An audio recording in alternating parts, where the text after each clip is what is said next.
नारायण काका पण या ठिकाणी आहेत. तुमच्या काळात तुम्ही आतापर्यंत नांगरत वखरत आला असाल, म्हणजे पहिले बैलानं असेल, नंतर ट्रॅक्टरनं असेल. आता हे 2 वर्षापासून अशा पद्धतीने शेती करतायत, तर हे तुम्हाला कसं वाटतं? मला एकदम खुशी वाटते याच्यात, बरं, एकदम खुशी वाटते. अगोदर अवघडल्यासारखं वाटे. हा. पहिले वाटे आधी कसं वाटायचं, म्हणजे यांनी जेव्हा सुरुवात केली याचं काय करतं. कधी पाहिलं नव्हतं. हो. आतापर्यंत आपल्याला सवय पडली की आपण नांगरणी वखरणी, म्हणजे मी लहानपणी पाहायचो आईसोबत शेतामध्ये जात असताना फन त्यावेळेस जास्त राहायची, ज्वारी राहायची, तर फन वेचताना असं काळी ना काळी वेचायची.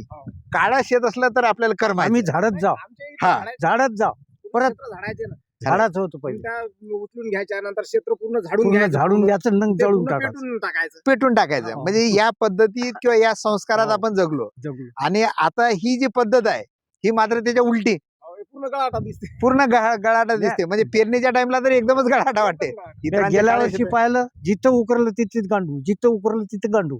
बरोबर आहे. नमस्कार. आणि सध्या आपण मानोरा तालुक्यातील खेरडा या गावामध्ये आहोत आणि माझ्यासोबत या मानोरा तालुक्याचे तालुका कृषी अधिकारी भागवत साहेब सुद्धा आहेत. आणि सोबत ज्यांच्या शेतामध्ये आपण असं उभा आहोत ते आहेत अर्जुन राठोड. आपण जर हे शेत बघितलं असेल तर आपल्याला लक्षात आलं असेल की हे शून्य मशागतीचं शेत आहे. शून्य मशागतीनं किती एकर शेती करताय? 10 एकर. 10 एकर आपण हा प्रयोग केलाय. आणि आता आपण ज्या शेतामध्ये उभा आहोत तर हे या शेतात किती वर्षापासून करताय? हे 3रं वर्ष आहे याच्यात. 3रं वर्ष. म्हणजे 3 वर्ष झाले तुम्ही कोणतीही मशागत न करता, नाही. नांगरणी न करता या ठिकाणी हा. पीक घेतलेलं आहे. आता हे 3रं वर्ष, म्हणजे पहिल्या वर्षी कोणतं कोणतं पीक इथे घेतलं होतं? पहिल्या वर्षी सोयाबीन, बर तूर, त्याच्यानंतर गहू, बर म्हणजे तूर नंतर- काढल्यानंतर. सोयाबीन, तूर नंतर आणखी बर. आणि दुसऱ्या वर्षी परत सोयाबीन, तूर सोयाबीन, तूर. आणि त्याच्यानंतर गहू. हो. यामध्ये सोयाबीनच होतं या क्षेत्रामध्ये, हे एवढ्या क्षेत्रामध्ये बरं. फक्त सोयाबीन होतं. तुमची जमीन तसं पाहिलं तर खूप हलकी आहे. हो. म्हणजे पूर्ण दगड सगळे जमिनीमध्ये दिसत आहेत, परंतु पाण्याची व्यवस्था आहे तुम्हाला, त्यामुळे गहू घेणं शक्य आहे. उताराची जमीन आहे, हलकी पण जमीन आहे. आणि तरी पण या शून्य मशागतीनं तुमचं आता जे पीक आहे इतर शेतकऱ्यांचं जसं दिसतंय तसंच आहे. हो. उलट आता असं दिसतंय की कोणत्याही पिकाचं उत्पादन येण्याच्या दृष्टीने आपण असं म्हणतो झाडांची योग्य संख्या योग्य अंतरावर असणं सर्वात महत्वाचं आहे. म्हणजे जास्त संख्या झाली तरी उत्पादन घटतं, कमी झाली तरी पण घटतं. आता तुमचं सध्या पतलं जरी वाटत असेल इतर शेतकऱ्यांना, सध्या पण करमत- मात्र हो, सध्या करमत नाही अशा सध्या शेतामध्ये. करमत नाही. हो. कारण आपल्याला दाट सोयाबीन पाहायची सवय झाली. आता मात्र याच्यामध्ये उत्पादन तुम्हाला काय येतं सोयाबीनचं? आता जवळपास सर्रास आमच्याकडं 7च्या वर कोणी जात नाही. बर. याच्यामध्ये 7 येतो मला. बर. गेल्या वर्षी 7 आलेला आहे. त्याच्या हा. अगोदरच्या वर्षी जे पहिल्याच वर्षी शून्य मशागतीमध्ये 9 क्विंटल आला होता. बर. गेल्या वर्षी काही चुका झाल्या समजा तणनाशकमुळे. हो. गेल्या वर्षी त्याच्यानं उत्पन्न घटलं नाही तर 9चं आलं असतं. बरोबर आहे. हा.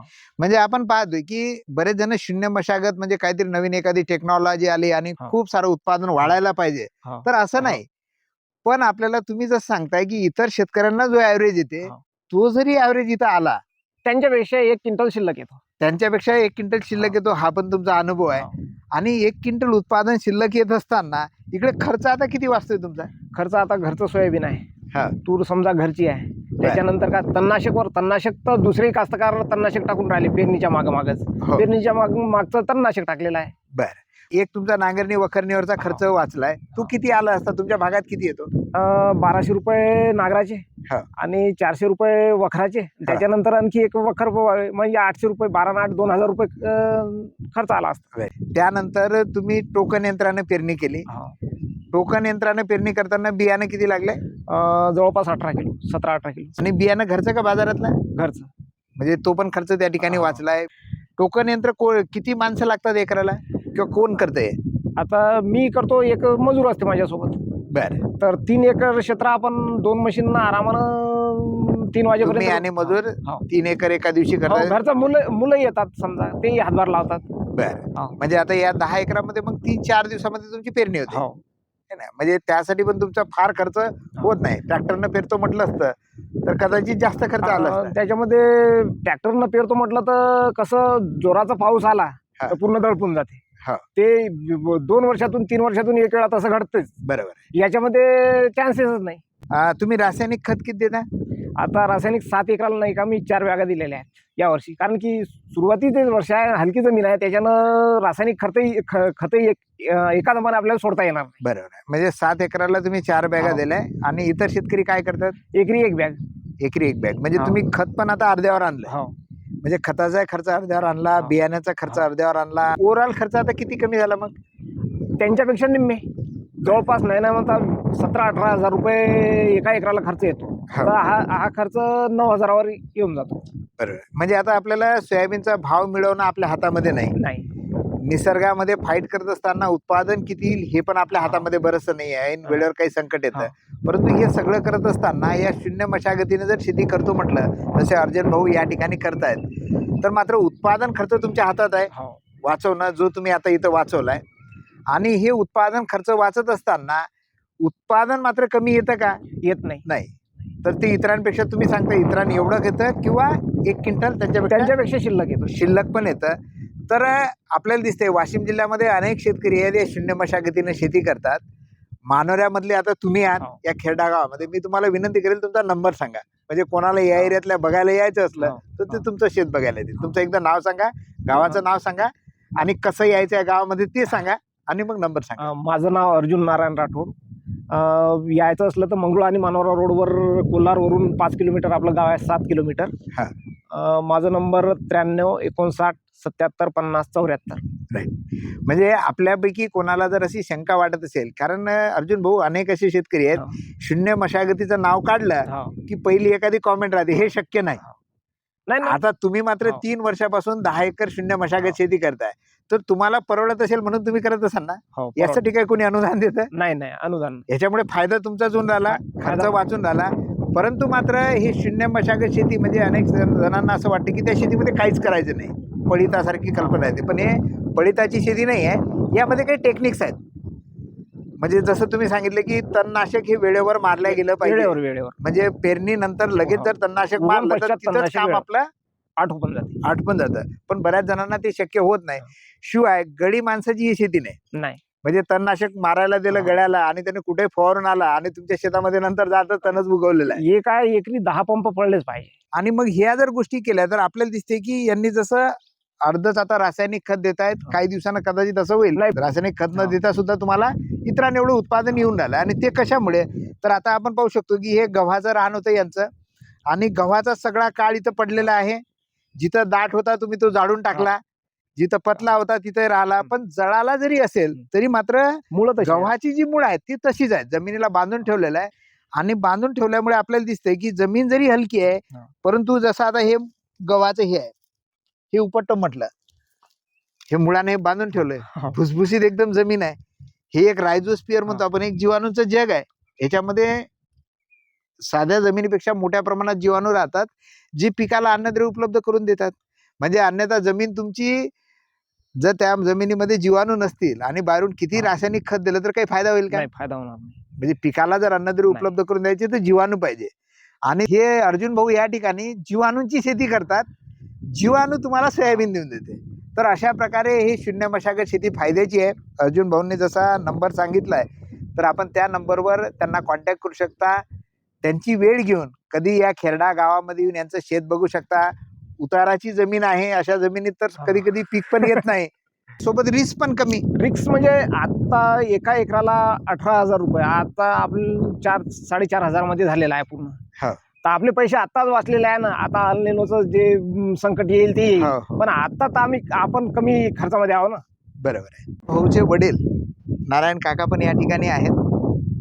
तुमच्या काळात तुम्ही आतापर्यंत नांगरत वखरत आला असाल, म्हणजे पहिले बैलानं असेल, नंतर ट्रॅक्टर नसेल. आता हे 2 वर्षापासून अशा पद्धतीने शेती करतायत, तर हे तुम्हाला कसं वाटतं? मला एकदम खुशी वाटते याच्यात. बरं, एकदम खुशी वाटते. अगोदर अवघडल्यासारखं वाटे. पहिले वाटे आधी कसं वाटायचं? म्हणजे यांनी जेव्हा सुरुवात केली, याचं काय करतं, म्हणजे हे कधी पाहिलं नव्हतं. हो. आतापर्यंत आपल्याला सवय पडली की आपण नांगरणी वखरणी, म्हणजे मी लहानपणी पाहायचो आईसोबत शेतामध्ये जात असताना फणं त्यावेळेस जास्त राहायची, ज्वारी राहायची, तर फण वेचताना असं काळी ना काळी वेचायची.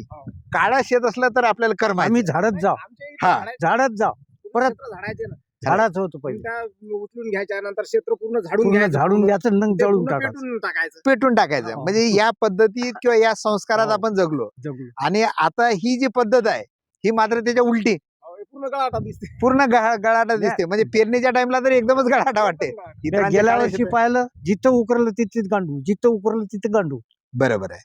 म्हणजे आता तुम्हाला दिसेल पहिल्यापेक्षा जमीन सुपीक हो, पण होत आहे हो. आणि सोबत कमी खर्चामध्ये आपल्याला इतरांसारखं खुशी किंवा आहे आपल्या इतरांपेक्षा त्याच्यात. उत्पादन येऊन राहिलं. त्याच्यात खुशी आहे आपल्याला, वाचवलं ना आपल्याला. Right right. वाशिम जिल्ह्यातील सगळ्या कास्तकारांना एकच विनंती आहे, तुम्ही SRT सुद्धा नका करू, शून्य मशागत सुद्धा नका करू, पण नांगरणी बिलकुल थांबवा. बरोबर आहे. बिलकुल नांगरणी थांबवा आणि शेती करा. तुमची दरवर्षी शेतामध्ये सुधारणा होत जाईल. Right. आणि जे आपण आवाढव्य खर्च करत आहोत, हे खर्च जर थांबलं तर आपोआपच आपली प्रगती होईल. कारण की अन्नधान्याचे भाव वाढणं हे आपल्या हातात नाही. बरोबर. कारण की खर्च कमी करणं आणि आपली जमीन सुपीक करणं हे आपल्या हातात आहे. Right. पुढच्या पिढीला, आपल्या मुलाबाळाला आपण चांगली जर जमीन देऊन तुम्ही गेलो. एकदम महत्वाचा मुद्दा मांडला की नाही हे सगळं जरी पटलं तर सुरुवात बिना नांगरणीपासून करा. हा. हळूहळू तुम्ही या प्रत्येक गोष्टीकडे गेलं हा. तर सगळं कळायला लागेल. कारण की एखादा मानानं कोणी कलेक्टर होत नाही. राईट.